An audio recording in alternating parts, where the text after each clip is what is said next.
Let's dive right into this explainer of Chapter 9. Today, we are deconstructing a concept we literally use every single day without even realizing it. Yep, we're talking about fractions. We're going to take those everyday moments, sharing food, splitting things up, and break down the actual mathematical engine that drives them. It's going to be a lot of fun. So we have a really clear roadmap for this explainer.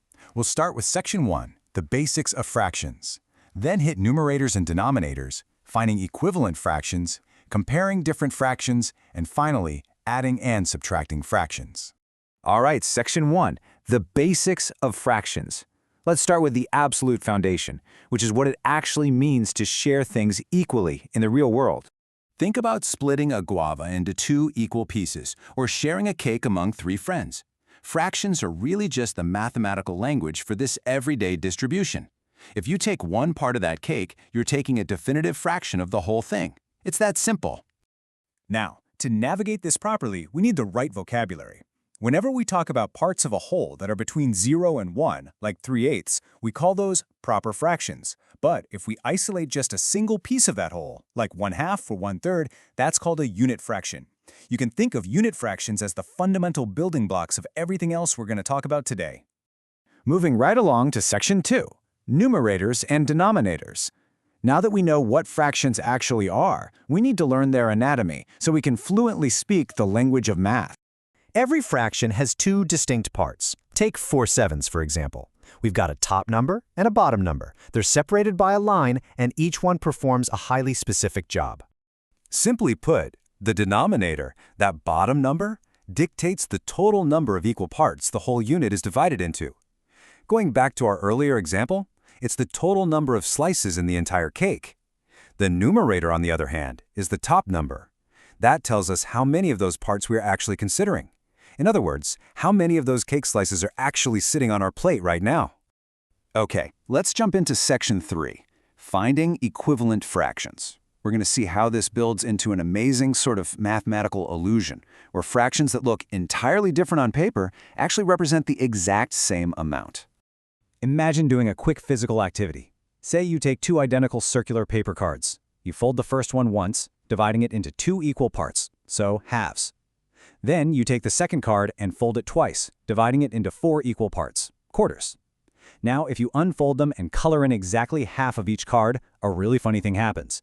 You'll see that 1/2 takes up the exact same amount of physical space as 2 quarters. This perfectly proves that dividing a whole into more pieces doesn't change the total amount, as long as you take proportionately more pieces. Pretty cool, right? Next up is Section 4, comparing different fractions. We need to figure out how to tell which fraction is larger, and the rule here might completely surprise you.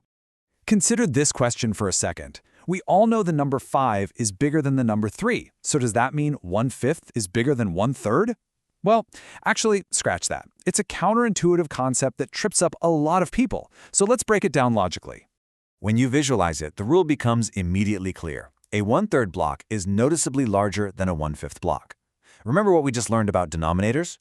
Because the denominator represents how many pieces the whole is divided into, a larger denominator inherently means a smaller slice.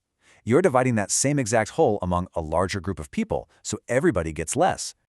Okay, let's dive into our final stretch. Section 5, adding and subtracting fractions.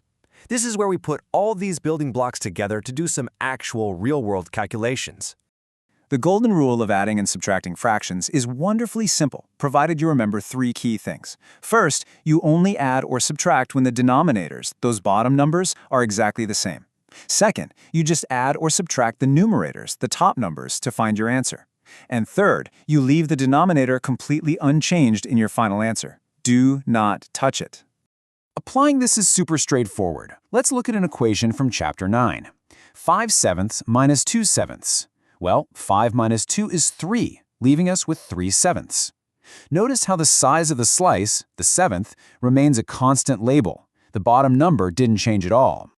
Let's wrap this up with a quick scenario to test your new skills. If Amal reads 1/4 of a book on Monday and another 1/4 on Tuesday, what's his total? Apply our golden rule, 1 plus 1 is 2, giving us 2/4. And based on what we learned about equivalence earlier, we know that simplifies to exactly 1/2 of the book.